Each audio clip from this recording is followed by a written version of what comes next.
Hello everyone, welcome to Shastri Swami Dharmaprasad Dasji college. આપણે technique of effective લિસનિંગના કેટલાક સ્ટેપ વિશે સમજી રહ્યા હતા, જેના 4 સ્ટેપ છે મેં આગળના વિડીયોમાં તમને સમજાવી દીધા છે.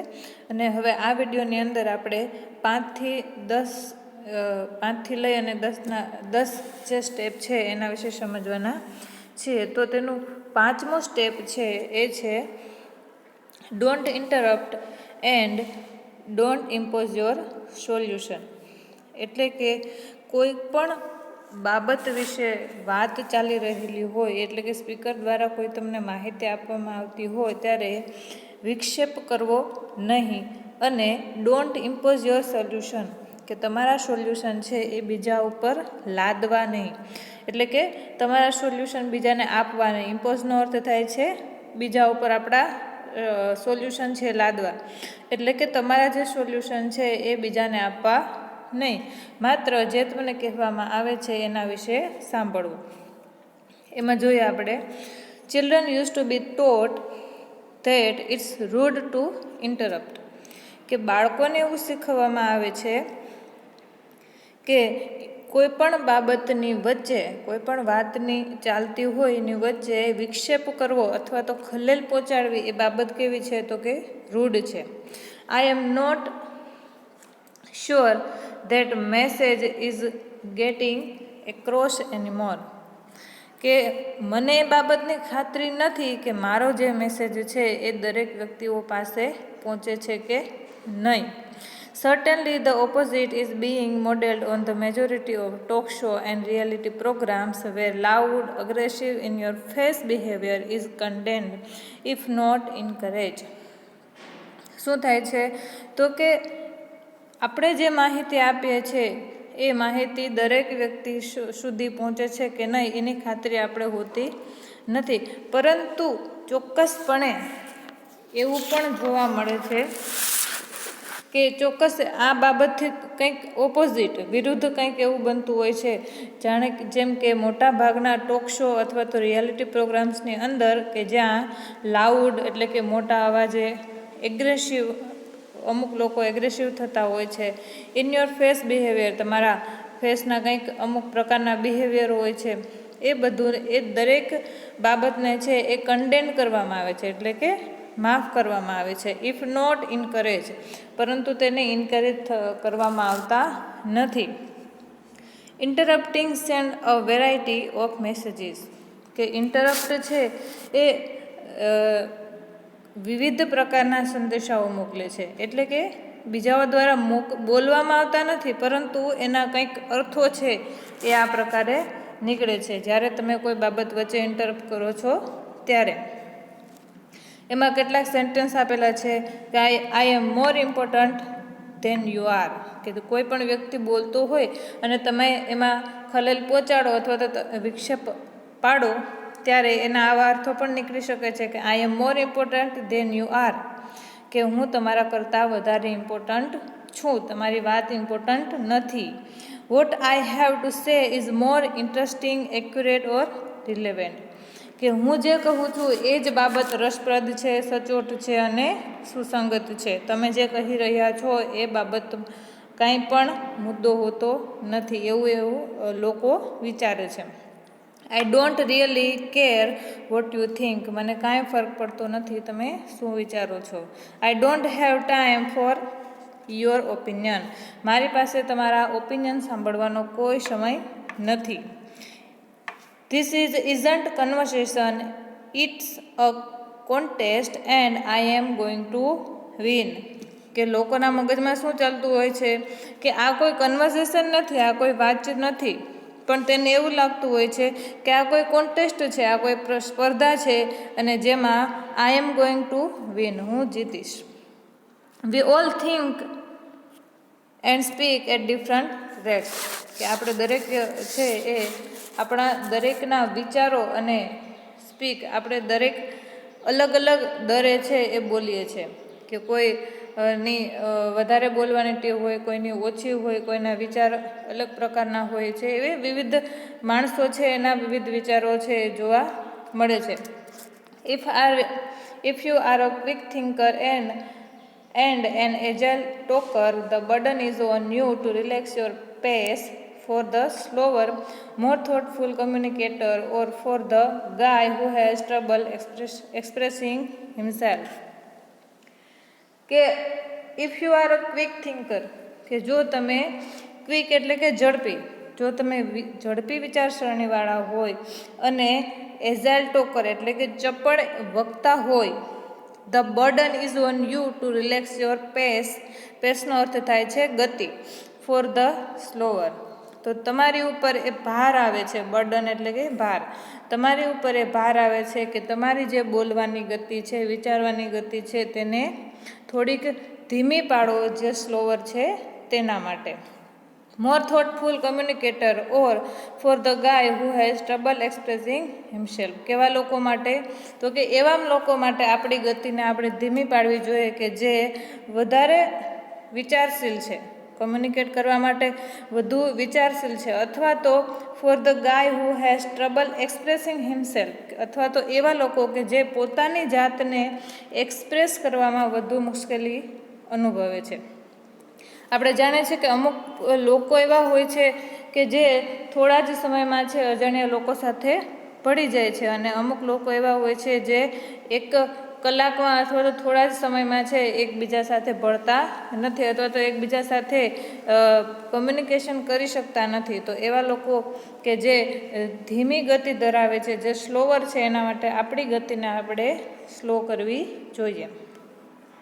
એના પછીનું છઠ્ઠું સ્ટેપ છે wait for the speaker to pause to ask clarify question. કે તમારા જે પ્રશ્નો છે એને ક્લેરિફાય કરવા માટે, એટલે કે તેની સ્પષ્ટતા કરવા માટે સ્પીકર છે તે પોતાના બોલવાનું છે એને પોઝ કરે, એનો ત્યાં સુધી તમારે રાહ જોવી જોઈએ. When you don't understand something, of course you should ask the speaker to explain it to you. કે જ્યારે તમને when you don't understand something, તમને કંઈક સમજાણું નથી, ત્યારે of course you should ask the speaker, તો જરૂર તમારે જે પણ સ્પીકર છે એને સમજાવવા માટે કહેવું જોઈએ. પરંતુ મોટાભાગે આપણે અમુક ડરને લીધે એવું કહેતા નથી. તમને સમજાણું ન હોય તો પણ તમે પ્રશ્ન પૂછતા નથી. તો આ એક લિસનિંગની એક સ્ટેપ છે કે જેમાં કહેવા માગે છે કે જે પણ કાંઈ તમને સમજાણું નથી એ બાબત વિશે તમારે સ્પીકરને પૂછવું જોઈએ. બટ રાધર દેન ઇન્ટરપ્ટ, એટલે કે વિક્ષેપ કરતાં પણ આપણે જે એનું બોલવાનું ચાલુ હોય ત્યારે એમાં ઇન્ટરપ્ટ કરવું નહીં. Wait until the speaker pauses, કે જે સ્પીકર છે એ પોઝ કરે ત્યાં સુધી તમારે રાહ જોવી જોઈએ. Then say something like back up a second, I don't understand what you just said about. શું કહેવું જોઈએ? તો કે એ સ્પીકર જ્યારે બોલવાનું પોઝ કરે ત્યારે તમારે કંઈક આવા શબ્દોનો ઉપયોગ કરી અને કહેવું જોઈએ કે બેકઅપ અ સેકન્ડ, કે એક સેકન્ડ માટે બેકઅપ લો. I don't understand what you just said about, કે તમે જે હમણાં કીધું છે તે મને સમજાણું નથી. ત્યારબાદ આવે છે સાતમું સ્ટેપ છે ask question only to ensure understand. કે માત્ર તમારા સમજને ખાતરી આપવા માટે અથવા તો તમારા સમજની ખાતરી કરવા માટે પ્રશ્નો પૂછવા જોઈએ જે વિષયને લગતા હોય, પરંતુ મોટાભાગે આપણે એવું કરતા નથી. કે ask question only two ensure understanding, તમારા સમજની ખાતરી કરવા માટે પ્રશ્ન પૂછવા જોઈએ અથવા તો પ્રશ્ન પૂછો. એક એક્ઝામ્પલ આપેલું છે. At lunch a colleague is excitedly telling you about her trip to Vermont and all the wonderful things she did and saw. કે એક લંચના સમયે તમારો જે કલીગ છે એટલે કે તમારો સહકર્મચારી છે ખૂબ જ એક્સાઇટેડ થઈને, ઉત્તેજિત થઈને તમને કોઈ એની જે ટ્રીપ છે, વર્મોન્ટ એટલે એક જગ્યા છે, એ વર્મોન્ટની એની જે મુસાફરી છે એના વિશે તમને કંઈક વાત કહે છે, અને all the wonderful things she did and સો. અને ત્યાં જેટલી પણ અદ્ભુત બાબતો હતી અથવા તો એણે જે અદ્ભુત કાર્યો કરેલા છે અને જોયા છે એના વિશે વાત કરે છે. In the course of this chronicle she mentioned that she spent some time with a mutual friend. કે તે વાત કરે છે કે in the course of this chronicle, કે જ્યારે વાત કરતો હોય ત્યારે આખી એક પછી એક ક્રોનિકલનો અર્થ થાય છે ઘટનાક્રમ વિશે વાત કરે છે. ત્યારે she mentioned તે એક બાબત દર્શાવે છે કે she spent some time with a mutual friend, કે એણે તમારા એક મ્યુચ્યુઅલ ફ્રેન્ડ સાથે મળ્યા હતા અને તેમની સાથે થોડોક સમય પસાર કર્યો હતો. You jump in with oh I have not hear from Alice in ages. તો તમે શું કરો, તો એની જે વાત ચાલતી હોય એમાં તમે કૂદકો મારી અને આવા કંઈક શબ્દો બોલો કે oh I have not hear from Alice in ages, કે મેં એ જે મ્યુચ્યુઅલ ફ્રેન્ડ છે એલિસ એને ઘણા સમયથી જોઈ નથી અથવા તો એના વિશે કંઈ સાંભળ્યું નથી. હાવ ઇઝ શી, તે કેવી છે, એન્ડ જસ્ટ લાઇક ધેટ, અને એવી જ રીતે discussion shift to Alice and her divorce and her poor kid which leads a comparison of custody laws and before you know it an hour is gone and Vermont is a distant memory. શું થાય છે, તો કે એવી જ રીતે જે વર્મોન્ટની વાત ચાલી રહેલી હતી એ દૂર રહી જાય છે અને એલિસની વાત ચાલુ થઈ જાય છે. શું, તો કે એલિસને શિફ્ટ ટુ એલિસ, કે એલિસે કઈ રીતે શિફ્ટ કર્યું, એના ડિવોર્સ કેવી રીતે થયા, એના બાળકો કેવા છે, એના જે કસ્ટડી લો છે એનું કસ્ટડીને લઈને જે કાયદાઓ છે એનું કમ્પેરિઝન કરવામાં આવે છે. And before you know it an hour is gone, અને એ જ વાતોમાં છે એ તમને ખબર પડે એ પહેલાં જ 1 કલાક જેટલો સમય જતો રહે છે. And Vermont is a distant memory, અને વર્મોન્ટની જે વાત થઈ રહી હતી એ સ્મૃતિ છે એ એનાથી થોડી ડિસ્ટન્ટ થઈ જાય છે, દૂર રહી જાય છે. This particular conversion upfront happens all the time, અને આ પ્રકારની કન્વર્ઝેશન છે એ હંમેશા આપણી સાથે બનતી હોય છે અને હંમેશા આપણે એનો સામનો પણ થતો હોય છે. કે આપણે આપણી કંઈક ફરવા ગયા હોય અથવા તો કોઈ પિકનિકમાં ગયા હોય એની વિશે વાત કરતા હોય અને કોઈ બીજા વ્યક્તિ છે એને એ શું કરે, તો કે એ પોતાના પિકનિકની વાતો કરવા માંડે અથવા તો બીજા પોતાની કંઈક મુસાફરી હોય એના વિશે વાતો કરવા લાગે. તો શું થાય, તો કે આપણી વાત છે અધૂરી રહી જાય છે અને એની વાત છે એને શરૂઆત થઈ જાય છે. તો આ પ્રકારની જે વાતચીત થતી હોય છે એનો સામનો આપણે હંમેશા કરતા હોઈએ છીએ. Our question leads people in direction that have nothing to do with where they thought they were going. કે આપણા જે ક્વેશ્ચન છે એ લોકોને કંઈક બીજી દિશાઓ તરફ લઈ જાય છે.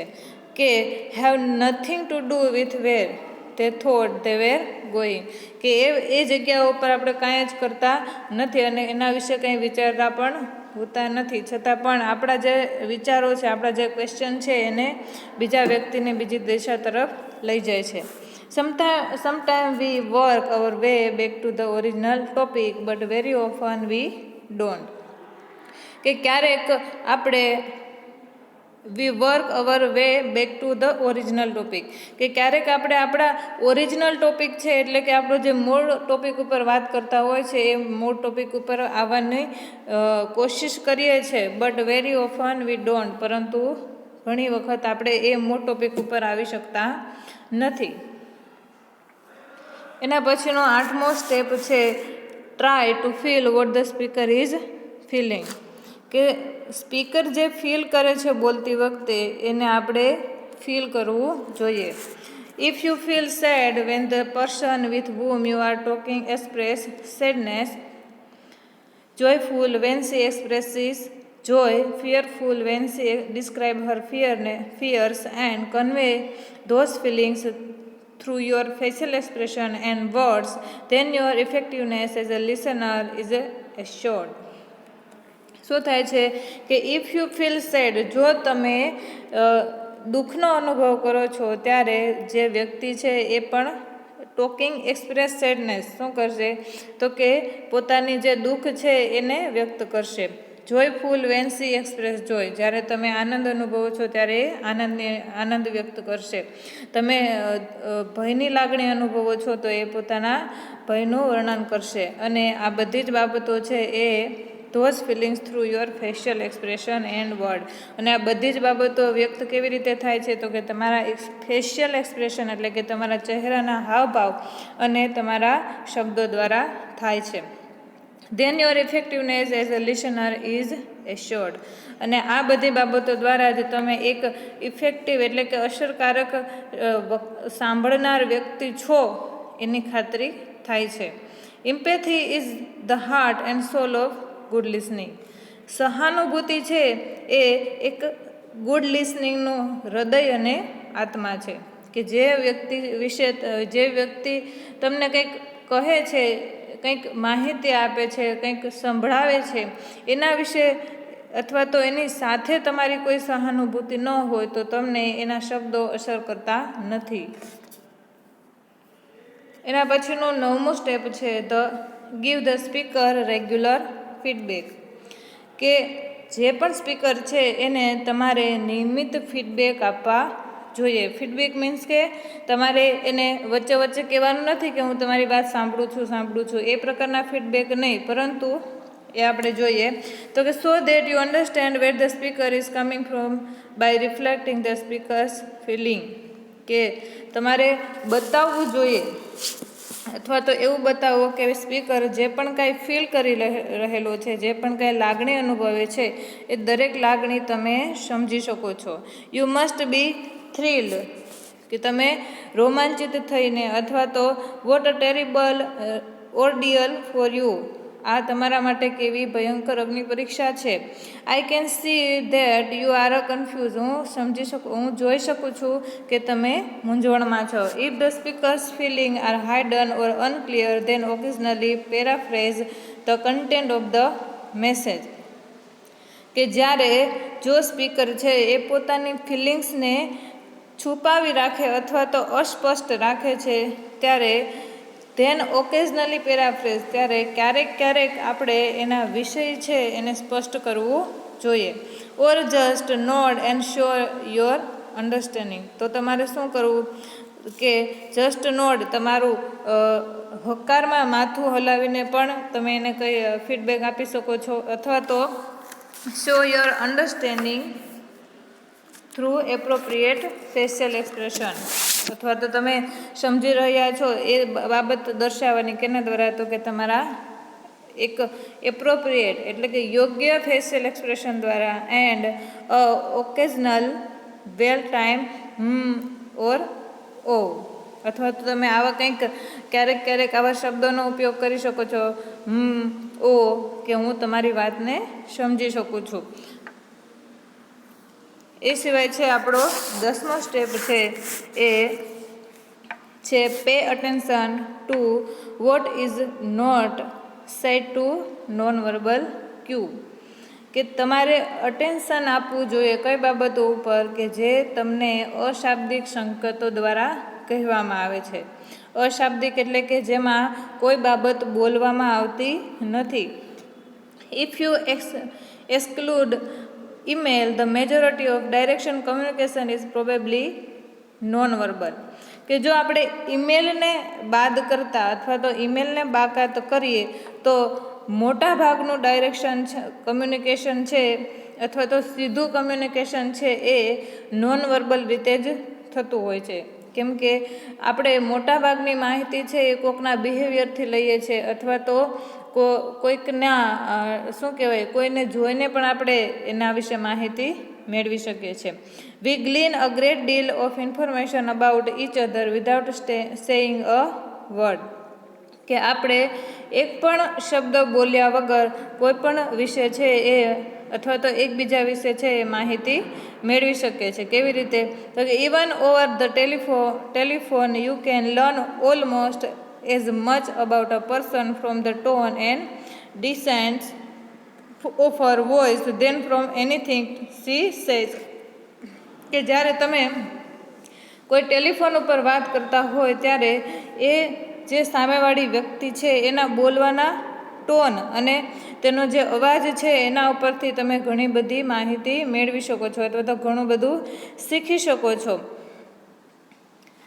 When I talk to my best friend, it doesn't matter what we chat about. If I hear a little and laughter in her voice, I feel assured that she is doing well. કે હું જ્યારે મારી મિત્ર સાથે વાત કરું છું અથવા તો મારી મિત્ર સાથે વાત કરતી હોય છે ત્યારે કઈ બાબત ઉપર ચેટ કરીએ છીએ એ ઇમ્પોર્ટન્ટ હોતું નથી, એનાથી કોઈ ફરક પડતો નથી. But if I here a light and laughter, પરંતુ જો મને સંભળાય કે તે હસે છે અથવા તો ખુશ છે અથવા તો એના હાસ્યનો અવાજ મને સંભળાય ત્યારે મને ખાતરી થઈ જાય છે કે સી ઇઝ ડુઈંગ વેલ, કે તે ખૂબ સારી છે. Face to face with a person you can decade enthusiasm, boredom or irritation very quickly in the expression around the eyes, the set of the mouth, the slope of the shoulder. These are the clue you can't ignore when listening, remembering that words convey only a fraction of the message. કે જ્યારે આપણે face to face કોઈ વ્યક્તિ સાથે વાત કરતા હોય છે ત્યારે પણ કંઈક પ્રકારના છે એક્સપ્રેશન આપતા હોય છે અથવા તો એ વ્યક્તિ આપણી વાત સાંભળીને પ્રભાવિત થાય છે, તેને ઇરિટેશન થાય છે ત્યારે આપણે અમુક પ્રકારના આંખો દ્વારા અથવા તો આપણા આપણા શોલ્ડર દ્વારા, આપણા માઉથ દ્વારા છે એ કંઈક પ્રકારના એક્સપ્રેશન આપતા હોય છે. અથવા તો this are clues you can't ignore, અને એ પ્રકારના ક્લૂ છે એ તમે ઇગ્નોર કરી શકતા નથી. અને આ બધી બાબતો છે એ તમે ઘણી વખત ક્લાસરૂમની અંદર પણ જોઈતા હશો કે કોઈ પ્રકારે કોઈ વ્યક્તિ છે એ પોતાના બોડી લેંગ્વેજ દ્વારા કંઈક પ્રકારના છે એ એક્સપ્રેશન આપતો હોય છે અને ઇન્ટરપ્ટ કરતો હોય છે. વેન લિસનિંગ, જ્યારે તમે સાંભળો છો, રિમેમ્બર ધેટ, યાદ રાખો, word convey only a fraction of the message, કે કોઈ પણ મેસેજ છે એ કોઈ પણ વર્ડ દ્વારા આવે છે તેને તમારે ઇફેક્ટિવલી સાંભળવા જોઈએ. તો આ ડેનિસ કિલિંગ દ્વારા છે એ 10 પ્રકારના સ્ટેપ્સ આપેલા છે ઇફેક્ટિવ લિસનિંગ માટે, જે અહીંયા પૂરા થાય છે.